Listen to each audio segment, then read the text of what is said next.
Welcome to Nada Yada Island. Next on Nada Yada Island. I knew I deserved so much more, so I left. I finally switched to Metro and got what I was looking for.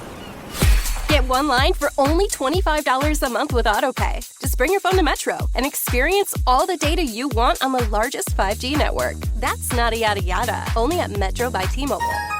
First month is $30. Bring your number and ID. Offer not available if with T-Mobile or with Metro in the past 180 days. Welcome to Mind Love, episode 123. Today's episode is all about the Enneagram. One of my deep passions is to see people use the Enneagram for growth and transformation and to change out of coping behaviors, to change out of being stuck in type and really begin to grow in their awareness of self into head, heart, gut experiences, not just stuck in their type. If it's just to discover your type, so you can use that. I'm a 3, so you just have to put up with me the way I am. That's not helpful. My husband's a 9.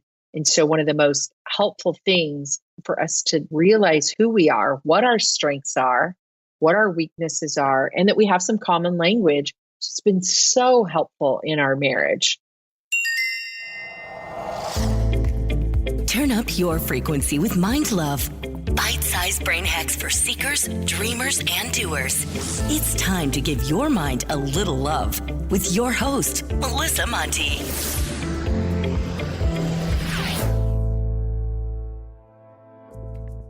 Hi, friends and wild people.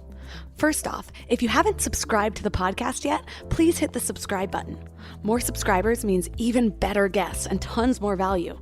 Plus, it helps me grow the show so more people can find it. And if you ask me, everyone could use a little more mind love. Okay, so after dozens of requests, I am finally doing an episode on the Enneagram, and I'm so glad it's happening. The Enneagram test is definitely the most powerful personality assessment that I've done so far. Besides an extensive astrology reading, those are really insightful also. So if you've never played with the Enneagram, there are a lot of websites with free Enneagram tests online that I'll link to in the show notes so you can get your own results. And I recommend listening to this episode first and then doing the assessment so that your results have a little more context and you know what to do with them. Personally, I love personality assessments. I also love anything that helps me understand myself or other people or the world better, so it makes sense. But the problem is, I usually get all excited about it. I take the test, get my results, share them with my hubby so I can say, see, this is why I am this way, and then I forget all about it until someone brings it up in conversation. I don't usually know what to do with the results, and as much as I love a good profile of myself, I also don't really like being boxed in, so I can find myself trying to prove my results wrong, or actually I should say, prove myself more multidimensional than my results. Well, part of what took me so long to do an episode on the Enneagram was that I didn't want to just go over those 9 personality types that it gives you and then be done with it. You can read those for yourself with a quick Google search. I wanted to figure out how knowing all this about yourself could be applicable in your real life. Like, how can understanding yourself in this way help you heal and grow and move forward with your goals? So when I found an executive coach who is also an accredited Enneagram professional, I was intrigued. Her name is Teresa McCloy. She's also the host of a podcast called The Enneagram in Your Real Life. Pretty perfect, right? I mean, if she has a whole podcast about the subject, she's got to be accustomed to applying the results to a lot of different scenarios. So there are a few different models people follow when determining their own Enneagram results. She uses what's called the harmony model. When I took a free test online, it basically just calculated my dominant style, which for me is a 7, and then it gave me my substyles based on where I scored the highest. This will make more sense when you do your own test.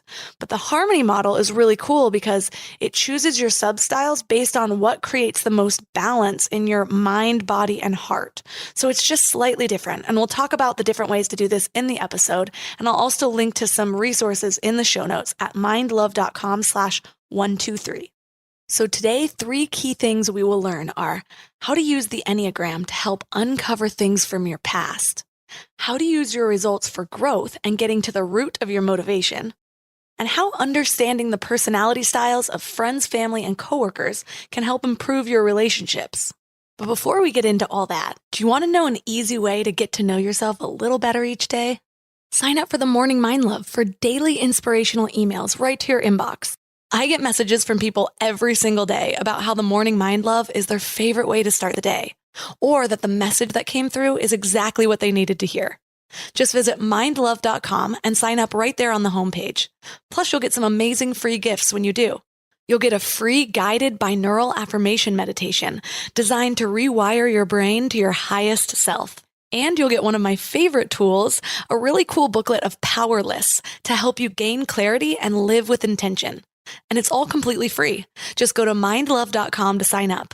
Or if you want to make it really easy, just text the word morning to 33777. That's morning to 33777. And now let's welcome Teresa McCloy to the show. Thank you so much. It is so great to be here, and I can't wait to have this conversation. So today we're talking about the Enneagram. I'm really excited about it because I have been hearing about it for quite a long time, and it's something that just seems so up my alley. So the fact that it's taken me this long to actually do a test and get my results is crazy to me. But yeah, so we've spoken on the phone before. You gave me an entire assessment that took me a while to get through, and I got my results back. So today we are going to be going through that as well as learning about the Enneagram at the same time. So let's start, for those who have no idea what we're talking about right now. What is the Enneagram? Right. It's a big, scary word in this personality profile area, but the Enneagram really is both a psychological and a spiritual system. So it gives us a knowledge and an understanding about kind of why do we do the things we do. So human behavior and what motivates us. And I think that's kind of a key thing with the Enneagram. So some behaviors are amazing and they come from really authentic places, and others behaviors we'd really like to shift and change. And we adapted to them many times through our younger years or whatever. So the Enneagram really can be a tool for more transformational work than I believe some of the other tools that we do in this personality space are. So that's kind of a little bit, we can go into more of where it came from and all of that if you'd like to, but it just really invites us to growth and transformation.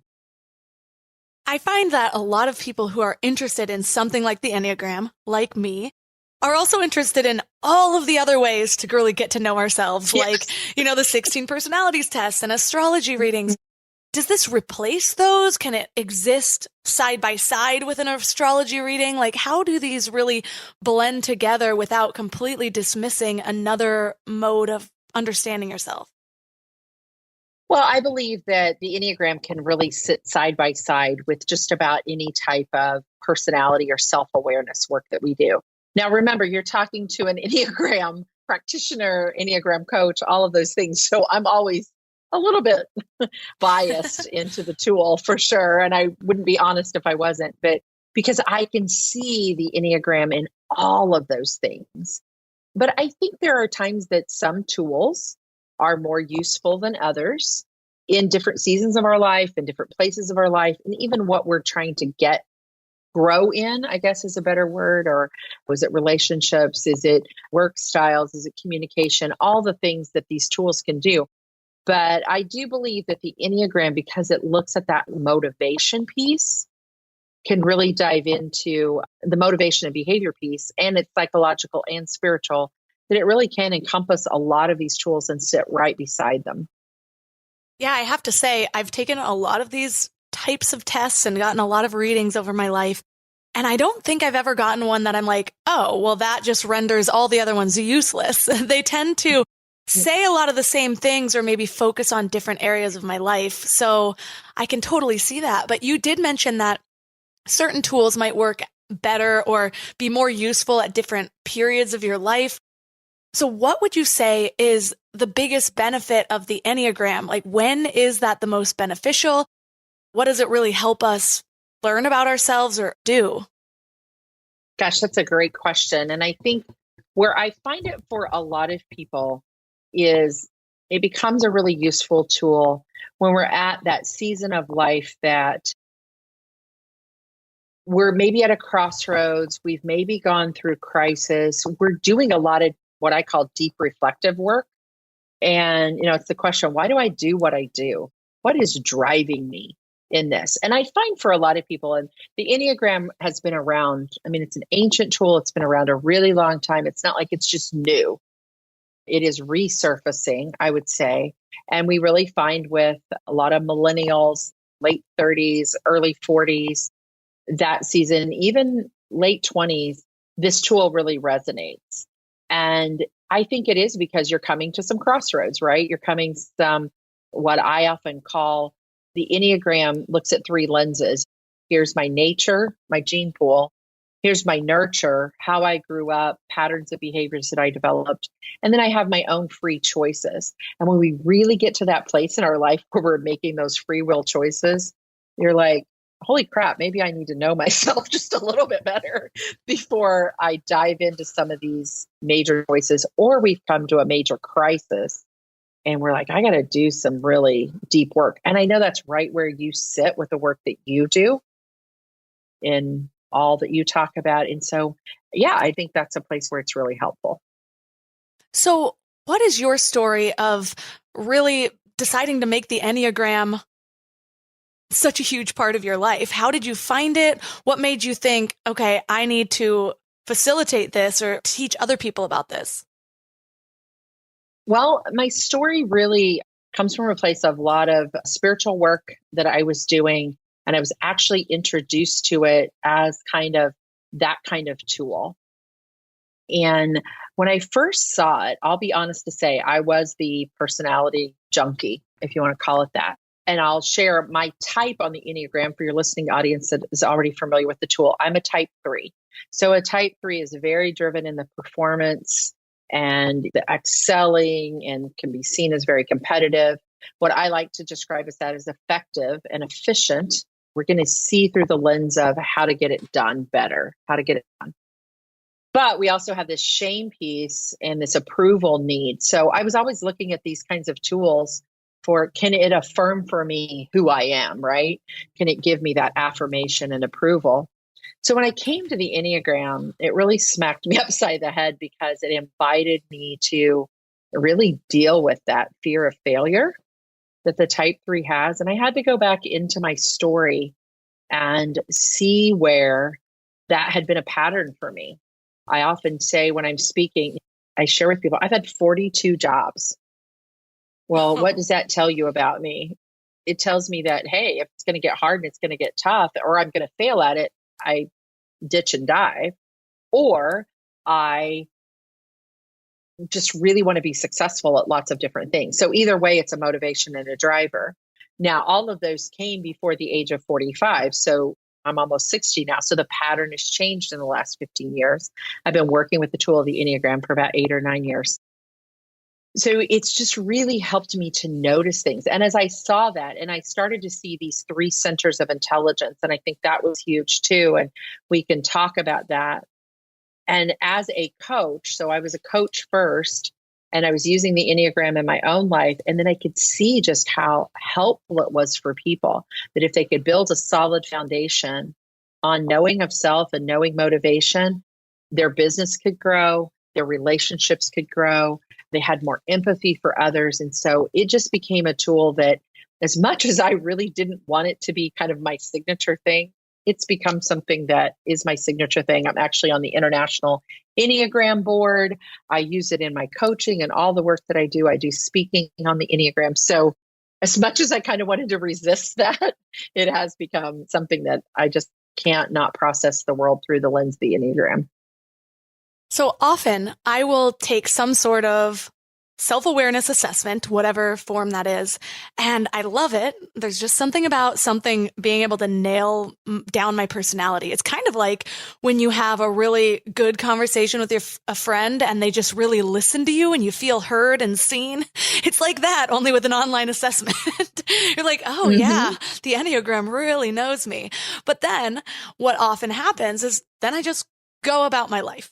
And maybe it'll come up in conversation one time, but it doesn't necessarily help me make decisions or help me through transformation or healing. And so what we found out in my assessment is that I am mainly a type 7. So that's a head type. You can tell us more about that in a second. But what do I do with that information and where does that take me?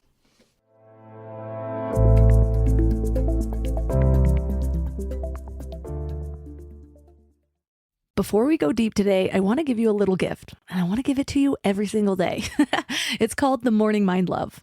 I know how life can be. You're all fired up after an inspiring episode, and then a new day or a new challenge comes at you, and it's just hard to keep up that energy. Well, the Morning Mind Love is kind of like an oracle from your higher self to help you start each day with a positive focus. Plus, when you sign up, you get 2 free gifts, a 30-minute binaural meditation and 30 days of journaling prompts to help you remember who you truly are. And it's all completely free. So join over 9,000 people and go to mindlove.com to sign up or text the word morning to 33777. We're all searching for something better in life, right? Better habits, better mindset, better relationships. But when it comes to hiring, searching isn't always the best approach. Instead of searching, why not match? That's where Indeed comes in. If you need to hire, you need Indeed. It's your go-to matching and hiring platform with over 350 million global monthly visitors. Their matching engine helps you find quality candidates fast. And I mean really fast. Did you know that in the minute I've been talking to you, 23 hires were made on Indeed worldwide? That's what I love about Indeed. It's like having a mindful hiring assistant. Instead of getting overwhelmed by endless resumes, you can schedule, screen, and message candidates all in one place. The platform actually learns your preferences, so the more you use it, the better it gets at finding people who align with your vision. And get this, 93% of employers agree that Indeed delivers the highest quality matches compared to other job sites. That's why more than 3.5 million businesses worldwide use Indeed to hire great talent fast. I just love that it keeps all of my hiring processes organized. I can do everything right there instead of having spreadsheets and notes and video call links. And listeners of this show will get a $75 sponsored job credit to get your jobs more visibility at Indeed.com/mindlove. Just go to Indeed.com/mindlove right now and support the show by saying that you heard about Indeed on this podcast. Indeed.com/mindlove. Terms and conditions apply. Need to hire? You need Indeed.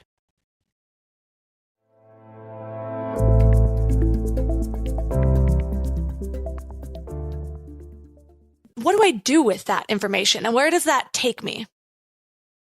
That's a great question. So knowing that you come from this IQ center, we call it the head type. So there's 3 centers of intelligence that we've been given, right? So we've been given this IQ center. So it's how we think and how we process. We've been given a heart center, EQ. We hear so much about that out in the world now. Emotional intelligence. And then we've been given what I many times call the GQ, that gut instinctual intelligence. So these 3 centers are firing in us all the time or not firing in us. So sometimes we've shut them down due to that nurturing space. So what your type 7 tells you is that you process out of this head center, and underneath that is sometimes a fixation that comes from fear, that comes from, and you would say, I'm not fearful. I dive into everything, and we can talk about that, but it is a motivation for security or for a need for survival. Like I've learned how to survive through the lens of the type 7. So the 7, what it brings to the world is enthusiasm and joy. But some of the reason in their head and their thinking all the time is to avoid maybe things that are painful. So what that tells you is, what's the invitation for me to sit with things that might be difficult or might be painful? So instead of it just being shelf help, okay, I'm a type 7. I can say that at a dinner party. Where do I need to move to another center of intelligence? So the 7 connects to the 4 and the 1. We call it a harmony triad. And as you, Melissa, move to your 4 and really go, whoa, these are difficult things, but I know for me to have enthusiasm and joy for life and all of these things, I need to recognize what's difficult. And maybe I even need to move to my type 1, which brings goodness. And I need to look at good ways that I can move through that. So now I'm moving full circle. I'm firing on all 3 centers. So we can ask those types of questions daily. We can ask them weekly. We can ask them quarterly, but they help give us some place to reflect on all 3 centers and not just living out of our type. I don't know if that makes sense, but or invites more questions. Everything you say is going to invite more questions. So there are a few different ways to actually read Enneagrams. You have a unique way where I took an online assessment first before I took the assessment that you sent me. And it gave me I got a type 7 as my main, but then that one gave me a 3 and a 9 as kind of like these sub personalities or whatever you might call them. And then yours, though, you like to balance it out into 3 different centers of intelligence. And so it's the head, the body, and the heart. So tell me why you read that in that particular way. And let's get into a little bit more about what these centers of intelligence really mean. Sure. So I prefer a model, and it's just a preference of how I see a completeness and a wholeness in ourself. So some models of the Enneagram come from more of maybe a psychological or a diagnostic. And so the first assessment that you take, I've never really heard the 3, 7, and 9 connected. So that's a different one. But those may have been your 3 top scores, and that I could see. But that's coming from more of a diagnostic model. So a lot of people out there that are hearing about the Enneagram, I'm sure a lot of your listeners that have heard the tool of the Enneagram have seen what we call the process model. And it just draws the lines a little bit differently. And I believe that it's a little bit incomplete, and I don't mean to, it's useful, but there's more than one model in the Enneagram. So I like using the model that gives us access, is the word I like to use, to all 3 centers of intelligence. So some of the models don't give you access to all 3. They'll say you go here, and then when you're in stress, you go again to another head type. And then when you're in less stress, you go to a body type. And I'm like, but where's the heart? Like, I think everybody gets a heart, right? Yeah. So where's the love, So I just like a completeness of the harmony model. And you see a lot of Enneagram teachers teaching a harmony model. But if you go Google it, you're going to see the lines drawn a little bit differently. And I can give a resource at the end that people can go to and download to see what the harmony model looks like, if that's helpful. But the reason is because I do want people to feel that they have access. And I do believe that the completeness and the beauty of the Enneagram is coming and knowing that I have access to all 3 of these centers. So there are times that for you, you're naturally going to go to that type 7 headspace. That's going to be your first instinctual reaction, right? Is to process through your head. The head types are great. The type 7 is optimistic and spontaneous, multi-talented. Many times they're entrepreneurial, imaginative, all of those things. So that's what they bring to the world. And it's a beautiful space, and they're bringing that enthusiasm for us. And those head centers, the type 7 is your home. But then you can go over and access your heart centers. And our heart centers, if you want to dive into talking about the centers a little bit, the heart centers are really driven for a need of approval and affection. And so their narrative, I call it the false belief or the tape that we play in our head. For the heart centers, the tape is, I'm not enough. For the head center, it's, I don't have enough. So for the 7, a lot of times it's, I don't have enough fun. I don't have enough experiences. And I don't know, does that resonate with you at all, Melissa, when we say I don't have enough experiences or enough fun? 100%, but it would resonate in a way of, I've always been a seeker of those things. Like before I really found what I was passionate about, which was mind love, I would be the girl that was always going through Eventbrite or Facebook events. And I would just go to events that seemed weird and fun just because I felt like I was building up my character somehow by experiencing these things. It's like I needed to understand what it was so I could have this full view of the world, if that makes sense. Oh, totally makes sense. And I hear that from so many 7s. I just want experiences. I want all of it. I say they want the buffet of life, right? I want to have seen and done and touched and until they find, and you've found yours. So they're seekers. I mean, that's a great word to describe how a 7 approaches life. But then when you connect to your heart space of your 4, when I use the harmony model, the 7 connects to the 4. The 4 is sensitive and artistic and analytical and compassionate and imaginative. They give us this creativity spot. And I would wonder for you, where do you see that show up in your life? That my creativity, where does that show up? Mm-hmm. Mm-hmm. When I was younger, it really started with art. I loved drawing. I got really into poetry. I took a lot of different art classes. Then it went more to the digital space. So I was teaching myself Photoshop and things like that. But now I've found I feel creative in yoga flows. And it's interesting because I've realized in the last few years that I've been disconnected with my body for a really long time. And I think that stemmed from in high school when I was raped. It ended up becoming an eating disorder. And so it was always like me against my body rather than me integrated with my body. And what I was going to ask is that in this packet, I've noticed that it shows my centers of intelligence. Head is the top, heart is the second, and the totals are in the 90s, whereas my gut or body is down to 68. Does that have anything to do with that? Oh, absolutely, my friend. So that's interesting. And I knew a little bit of your backstory. And I find, especially for people that have had trauma in their body space will be the most disconnected. Or sometimes the language we use in the Enneagram is dismissed. So like, I'm just going to shut down that center of intelligence and I'm going to dismiss it. Or sometimes we can see it go on hyperdrive. Like I've got to control it because the body center, which this might be interesting for your listeners, is all about power and control. And the fixation is anger and guilt. And so then the false belief in the body center is I've had enough. Like I'm done. I've had enough.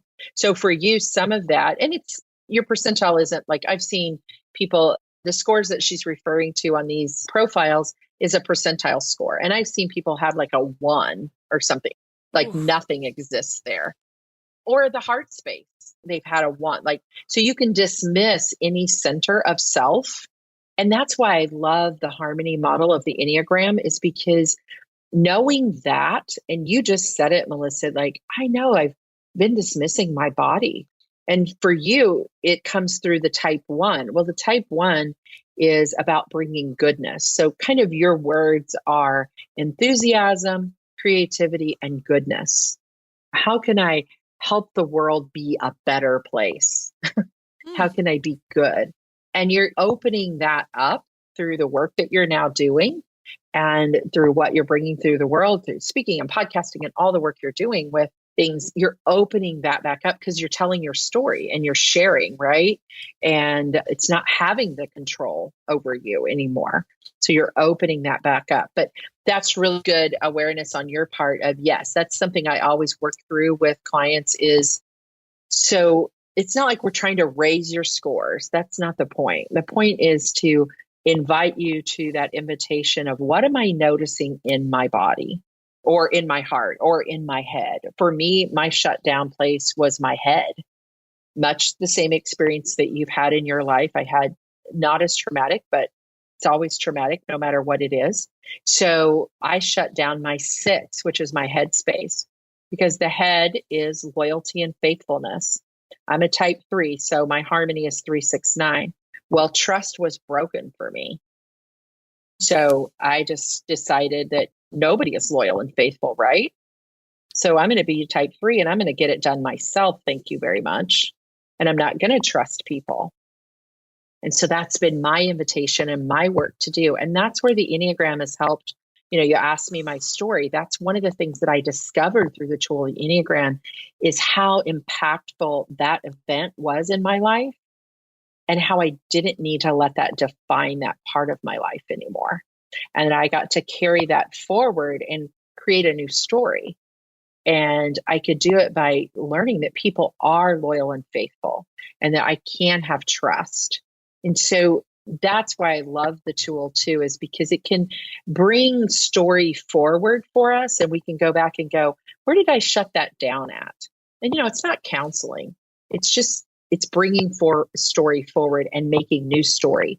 We get to decide. We have the free will and the choice now as adults in different seasons of our life to go, nature gave me this. I was nurtured in this, and I had some either amazing things or some really horrible things happen to me, but now I have free will to choose how I carry that forward. Right. And I can see that because it's really one thing to have something in theory, and it's another thing to have like this actual score written down that is a reflection of all of these different practical areas of your life. For example, I know a lot of people that have sexual abuse in their past do somehow have an eating disorder later on in life. Two things that seem like they are completely disconnected. But when you have something like a sexual abuse trauma, oftentimes you do shut down your body first in that moment, and then it carries throughout your life. And so for me, then kind of having that maybe power or control with bulimia over my body, maybe never really being happy with my body, maybe feeling like it was against me sometimes, like there's a lot of different reasons that a therapist can get into for why a lot of those times it spawns into an eating disorder. But what's interesting to me is it's one thing to really just see that and say, oh, yes, I've had both of those things. Makes sense. It's another thing when you realize that this entire test took me a while to complete, and none of the questions had anything to do with being abused or anything to do with really eating. There are all these different ways that I interact with my body or dismiss my body, something that it's been able to pick up. And I didn't even catch on like, oh my gosh, this is trying to see if I am in touch with my body or not. Like it's not obvious like that. And so it highlights different areas of my life that might be affected that aren't so obvious as like this thing that I already knew about myself. And so then I look at it and I'm like, why is this score so low? If I hadn't already done that inner work, that probably would have opened it up for me to see, oh, wow, that one thing back when I was 15 affected the rest of my life in this way. And it's affecting the way I work, how I interact with people, and whatever that might be.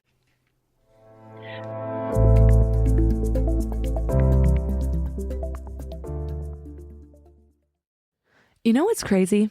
After all these years of hosting Mind Love and talking to some of the world's leading experts, one of the biggest eye-openers for me has been just how much our gut affects, well, everything. When my gut feels good, my mind feels clearer, my intuition is stronger, and I just feel more balanced. And that's why I'm excited about Zoe, a science-backed nutrition company that is totally changing how we understand our gut health. They've created the most scientifically advanced at-home gut test and built the world's largest microbiome database. So when you get your results, you're not getting generic advice. You're getting insights about your body that other companies just don't have the data to provide. There's also just so much misleading health information out there. Food companies even pay influencers to promote ultra-processed foods as healthy. And that's why I love that Zoe relies purely on science. Real science. Their randomized controlled trial showed that participants were 4 times as likely to report better sleep and more energy, all thanks to the info from the largest microbiome database on the planet. So go to Zoe.com and find out what Zoe membership could do for you. And because you listen to Mind Love, you can use the exclusive code MINDLOVE10 to get 10% off membership. As a Zoe member, you'll get an at-home test kit and personalized nutrition program to help you make smarter food choices that support your gut. That's Zoe.com. Use MindLove10 at checkout. Trust your gut. Trust Zoe. You know what I love about the start of a new year? It's kind of like opening a fresh notebook. 365 blank pages just waiting to be filled with your story. But sometimes we get stuck trying to write that story alone. Maybe there's a chapter you've been wanting to revise, or maybe you're just ready for a whole new plot twist in 2025. But here's what I've learned from my own journey with therapy. It's kind of like having an editorial partner for your life story.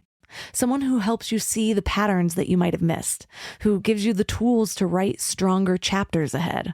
And that's why I'm so excited about BetterHelp. They've made therapy accessible and easy, serving over 5 million people worldwide. With over 30,000 credentialed therapists, each with different specialties, you can find someone who really gets your unique story. But what I love is how flexible it is.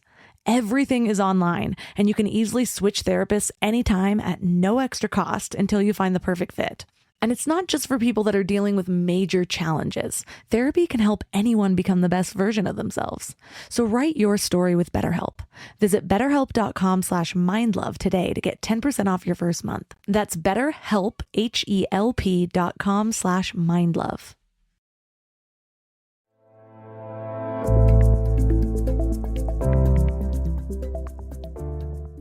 That insight is so helpful, I know, to those that are listening of, wow, I could maybe recognize it. And it was the same experience for me. I could recognize a place where I've shut this down, and it could be confirmed or affirmed for me.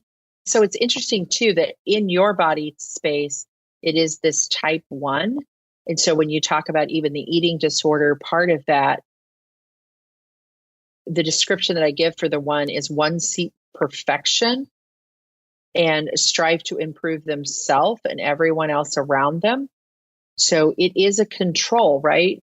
Controlling your eating in whatever way you choose to do that is a control piece. And those body spaces are also connected to the emotion of anger and power. And so, that anger that's inside from what you've experienced and what's happened, and then how you control it. So, and we have the same thing in other centers. We're talking a lot about the body center, but I see the same thing to the heart center. If something has happened, some people will choose that the heart center is what they shut down from. Some people will choose the head center. So, and it could be the same experience even, but they shut down a different center because no 2 experiences are exactly alike. I mean, it's not always about trauma. People don't always have traumatic events, but yet many times it connects back to part of our story somewhere. So that's where I see the tool of the Enneagram being an invitation to access your whole self again, and to invite you to do some of that work and carry some of those things forward, whether it's through spiritual practices, whether it's through body experiences, whether it's through psychological work or counseling or things that you still need to do with therapists and all of that. It really can be an invitation to transformation. Another way that it goes even deeper that I'm noticing now is, so you had mentioned it briefly before, of the difference between your authentic score and an adaptive score. So authentic is what you were born with, and adaptive is what you've learned over time. And so yes, it's interesting when I look at my score, the authentic in the body is higher than the adaptive, which shows that, yes, a life event did deeply affect. And so you can even look at your scores in that way. And it's like, if you don't know why you've cut off from your body, and it's like, oh, I wasn't born this way. I learned this. What was that thing that I learned? Or no, maybe this is innate in me, or whatever that insight is. And so I'm curious though, with these authentic versus adaptive, if I take this test again in 10 years, can I get a completely different score because maybe I've done 10 more years of transformation in whatever way I choose to do that? That's a great question. I get asked that quite a bit. I don't know that, the numbers, of course, are not going to be exactly the same. And here's why. On any given day, when you sit down to do any assessment, I don't care what it is. And I believe that the assessment that I use, I did not create it. It's created by Dr. Jerry Wagner out of Loyola University. And it's one of the few Enneagram online, or whatever you want to call it, assessments, personality things that is approved by the Psychological Board of Review. So it's very accurate in what it does. But if you took this even a week from now, Melissa, you might get different numbers around different places. I'm pretty positive that your 7 would still come back as your home type. And once we discover kind of your home type, then this is your harmony. So I don't think the harmony would change at all. Maybe some of your authentic and adaptive numbers might change just because maybe that day you were a little more ramped up about something. So 2 or 3% might change one way or the other. Because even when I'm looking at your scores, your authentic and your adaptive, say in your heart space, they're a little less than 5 points away from each other. So they're pretty even. Like I said, I can look at your scores and know that you've done a lot of self-awareness work, because I see many, many scores that have some pretty far apart numbers. people that are living very much in the adaptive side of who they are. So you have an assessment pack where I actually give some language back when I give back results to people of what are some words that describe adaptive behaviors and what are some words that describe authentic behaviors for your 3 centers of intelligence. Some people were not even able to recognize or give language to what that means. That's another thing I love about the Enneagram. It helps give us some common language. If you and someone that you're in a relationship with, or you're married to, or whatever, or your adult children, whatever it might be, your coworkers, they've also done Enneagram, and you can have some common language. It can really help you be empathetic and communicate better with one another in those ways. I can totally see that, because there are times in life, especially when I was younger, where there's somebody being a certain way, and it might just be completely authentic to them. But it's so easy to be like, well, why are you being this way? Or how do you not see where I'm coming from? And then you just start to understand the older you get and the more you become self-aware that, like, you know, people have natural instincts. People have come from different places. People might just have a different personality profile. And so instead of seeing the differences, what I love to do is really get to know them so well that it almost gives me like this psychic insight into if I were that person. For example, my mom and I are so different in so many ways, but there's certain times where, like, if I'm trying to organize my home, or I'm like kind of disorganized or chaotic, I just tap into her and I'm like, well, what would my mom do? And understanding that insight almost balances out my personality more. So the more you get to know like the different ways that people can be in this world, and the more you actually validate them, the more you are able to tap into that and use it for your own personal uses when it's necessary. Exactly. It reminds me of Napoleon Hill from Think and Grow Rich. He talks about having his invisible counsel. And this book was written a long time ago, but he had like Abe Lincoln and like all these, like Benjamin Franklin on his invisible counsel. And all he did was really research these great people of the universe, figure out their personalities so that when he was faced with a tough decision, he could be like, well, what would honest Abe do? You know, and like, yeah, exactly. move for the world that way. And you know, that's the beauty of the Enneagram too, in your 3 centers. So I have a little acronym that I use called NOW. So that you access all 3 of these, because you almost have your own little mastermind. That's a word that's out there right now. Or, you know, you have your own little council within you. So that acronym now is notice the reaction. You know, something's happened and you notice that you shift and you change. Like, I'm angry about that, or I feel shame around that, or I'm overthinking this, whatever happened throughout your day. It just threw me into this space. So notice your reaction. That's the now. And then open yourself to all 3 centers. So you're going to open with the O. So you as a 7 might naturally notice a reaction out of your 7, either authentic or adaptive. And then you might say, but how would my body react to this? What's my body telling me right now? Do I need to be more organized? You were talking about your home and setting things up. Like, how would I organize this? How would I, you know, is there something that I need to be honest about here? That's out of the 1, whatever that is. And then you go to your heart space. So you're checking in with all 3 centers. And then the W is give a whole self response. So now, present right now to this moment, I notice, I open, and I give a whole self response, not just a response out of my type. And I've checked in with all 3 places. And now I can respond more authentically because I'm head, heart, gut connection. And I've checked in with all of those. But as you said earlier about shutting down the body or shutting down the head or the heart, we have to open all those up first, right? Before we can even check in with them. So we have to call everybody to the table and learn how to live in all 3 of those places. And now we can go back and we can go back and check in with them all. What else I find interesting is understanding that my core fears or my narrative might be that I won't have enough. That rings so true. Even when I was a little kid, it's even more interesting because I think I've always been that way. Like, we'd be in a group situation and all of a sudden we're all going to have our like grab a cookie or whatever. And I just had to make sure I had mine. Or I think, and part of it was partially only child, partially got stepbrothers when I was like 5. And so all of a sudden there's these kids that I have to share with that I was not used to it. But then even moving forward in life, having bulimia, my anxiety around food and like getting my helping of food and making sure I could hoard enough food for whatever, my addiction, my impulsion, combined with like the only childness, it's just so interesting that that's always been a narrative, to the point that different friends at different times saw me as stingy or not generous, which in one hand is total opposite of me. If I know I have enough, I want to give to everybody. When I feel abundant, I constantly give. But the problem is that it was a lot of work for me to start to feel abundant. I've only recently started feeling abundant, even if at different times in my life I was.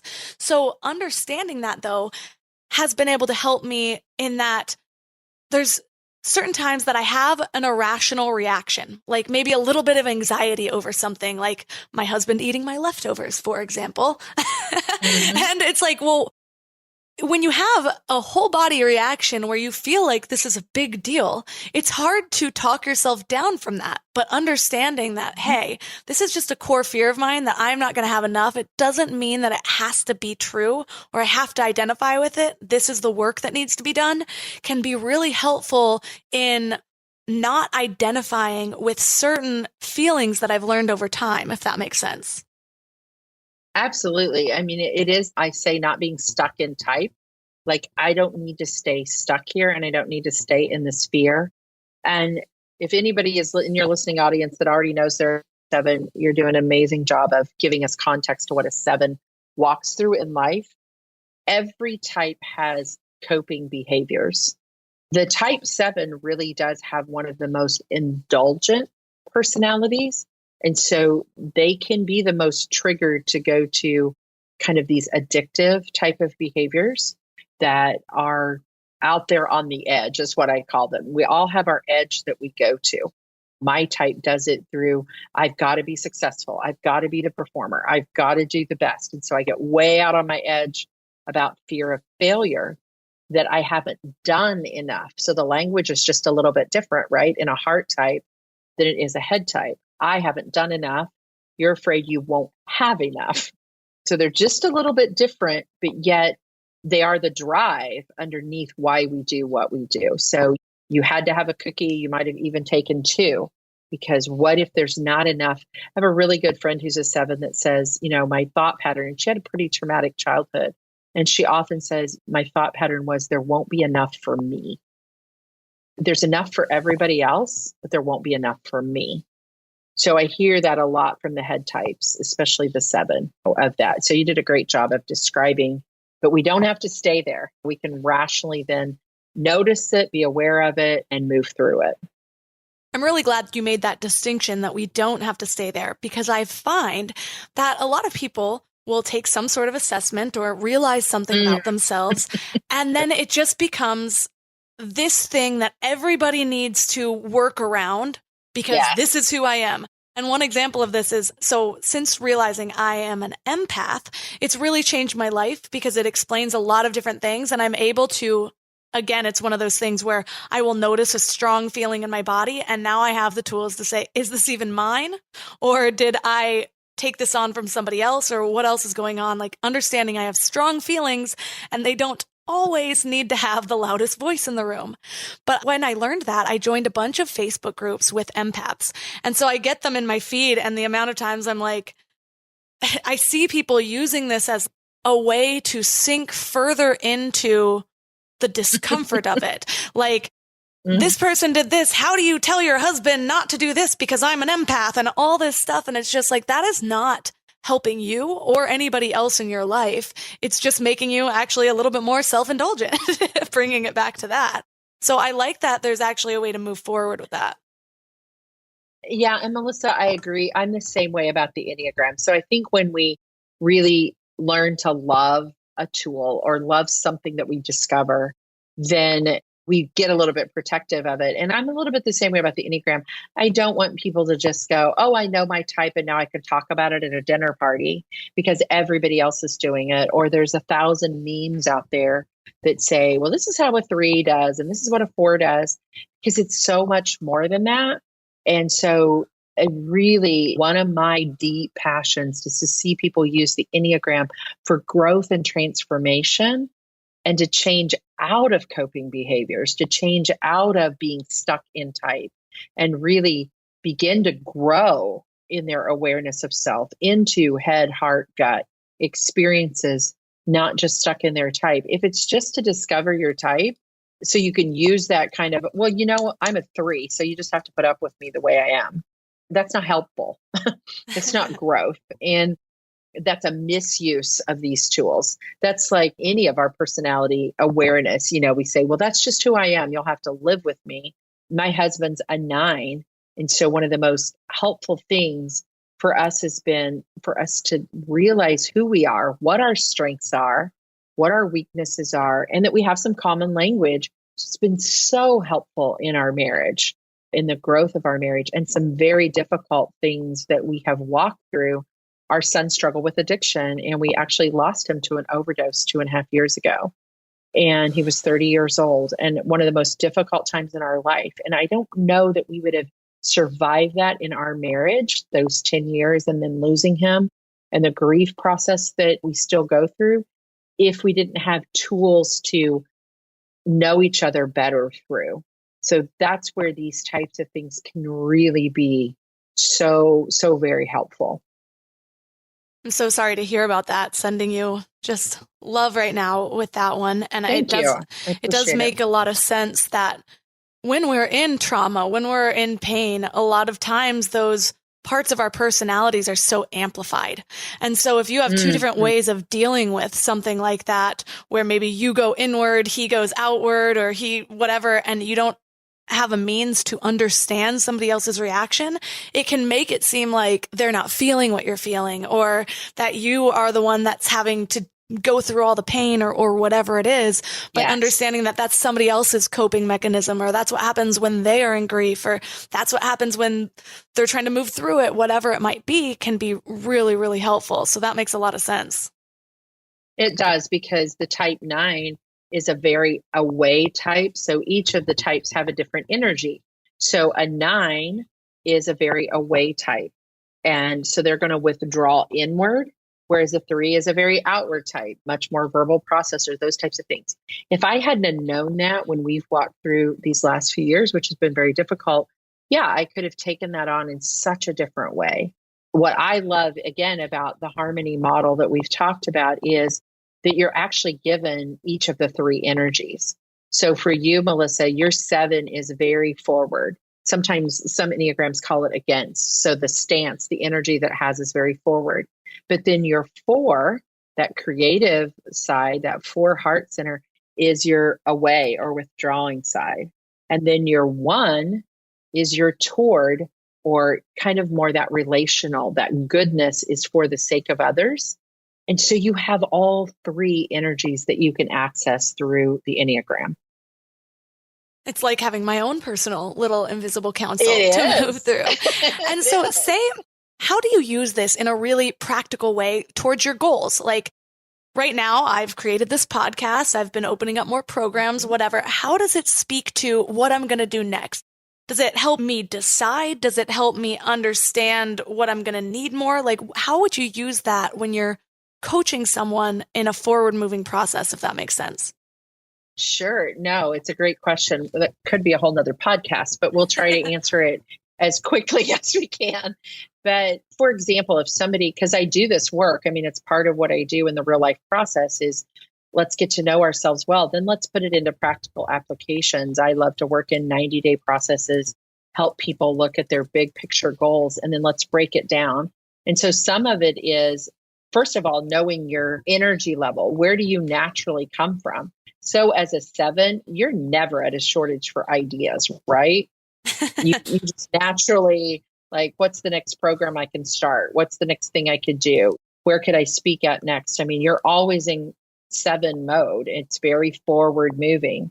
So knowing that about yourself, it is maybe putting some boundaries around, well, when I come up with a new idea, I need to run it through these parameters, the parameter of time, the parameter of energy. So you start to ask yourself some good questions. How am I going to access my one, which gives me some good structure and systems?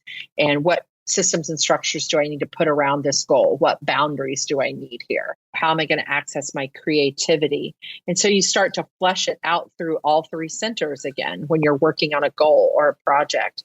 You can ask yourself good questions from all of those places. And I do a lot of those resources and develop a lot of those out for clients. But I'm just always using it to say, where do I need to speed up? Where do I need to slow down? Where am I overusing that particular energy that I'm getting? So forward motion, but some types are naturally in forward motion. So they need somebody to ask them questions out of, for me, I'm a forward moving 3, just like you're a forward moving 7. So how do I need to slow down? Do I take a day off? Do I ever find things that are joyful and restful that aren't work related? That was a huge one for me. I often call myself a workaholic. That was part of my story. I used work to avoid pain of what our family was even walking in. And so I have to learn to take a good day off. So I want to coach the whole person, not just, that's why I call it real life process. It's your whole real life. It's not just about how successful you can be. So yeah, that's some of the ways that I use it. There's many, many others, but that's just a few. Well, the final question I want to know, because it does come up a lot, is using the Enneagram for healing. So knowing maybe some of the things I've been through, can it speak to how I can best heal from some of the trauma that I've gone through? Or if somebody's really struggling with something and then they find out their Enneagram, how does that speak to how they unpack that or move forward from trauma? I do think there are Enneagram practitioners who specifically work in trauma and help people work through trauma. I wouldn't say that's my specialty, and I don't ever want to speak that it is, even though I've had a lot of trauma in my life.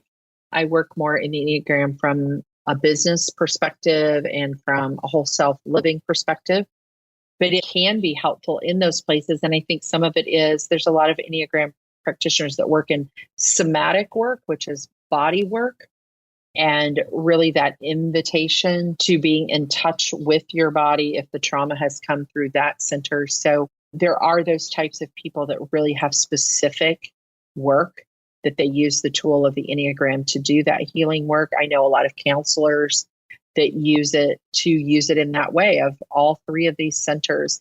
Most times, if you're working with a good Enneagram practitioner, not one that's just putting content out there so that you can find your type, but a really good practitioner, they're going to talk about all 3 of these centers of intelligence, and they're going to invite you to do work in all those places. And it may be work that's in one area of trauma. So I see it used a lot in healing, even in just what you've spoke about, Melissa, even in someone for the first time. And that was really my experience, recognizing that there was trauma. Like, oh gosh, I didn't even know that was there. Like, that's how disconnected I was from the trauma of sexual abuse that I had. I just didn't even recognize it. I had dismissed it so much because I was like 9 or 10 years old. But when I really got to looking at the Enneagram, it helped me carry that story forward so that I could process it as an adult and what was true, what wasn't, all the things that we have to work through. But I don't know that I would ever even have carried it forward had I not had the tool and not had a tool to work through with it. It just didn't come up. So yes, it can be so much used in healing, but you want to make sure, recommendation I would give is don't just do it through reading books, really get with someone that can walk it with you. So for listeners who are interested in understanding more about their own Enneagram profile and possibly diving into it with you, where is the best place for listeners to connect with you online? Oh, thank you for asking. I appreciate that. The best way is just to go to my website at teresamccloy.com, TeresaMccloy.com, and then click on the Work With Me tab. And under the Work With Me tab, if you scroll to the bottom, you'll see a place. If you want to do an online profile, you can do that. I also have some other things that are more business related, but the online profile, if they're just really wanting to work with the tool, they can take a profile, and then we have some other things from there if they want to process that through myself or the other coach that I have works with me. They can do that as well. They'll get the exact same profile that you've been talking about. And that you've been seeing, and it just gives you your results back and lets you process with that. And then we have some other things that we send to you as well along the way. But yeah, that could be kind of a step one introduction. If they go to my website and they click on the podcast, because I have a podcast, The Enneagram in Your Real Life. And if they click on that, there is a place that they can actually download a free typing guide that gives them all 9 of the types, the description of all 9 types. They're authentic and adaptive. There's no scoring or anything with that, but it's a reference sheet PDF that people can read through. All of the links from this episode will be at mindlove.com/123. Within those links, I'll be linking to Teresa McCloy's website, the official Enneagram test that she uses to get the Harmony Triad model of the Enneagram, as well as another test that I took online that I thought really explained the Enneagram in detail in ways that I could apply it to my life.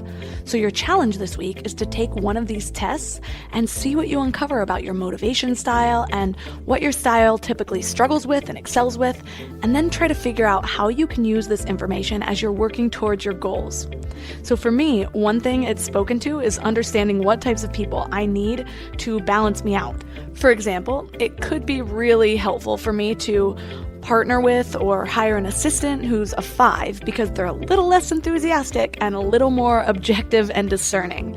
So figure that out for yourself, share your results on Instagram and tag me at MindLoveMelissa so I can see who's all in this community. And as you get these results, it can be really fun to compare your styles with friends. So I have a women's group full of people who have already taken their Enneagram assessments. So it's just funny now that I actually understand and know my personality style.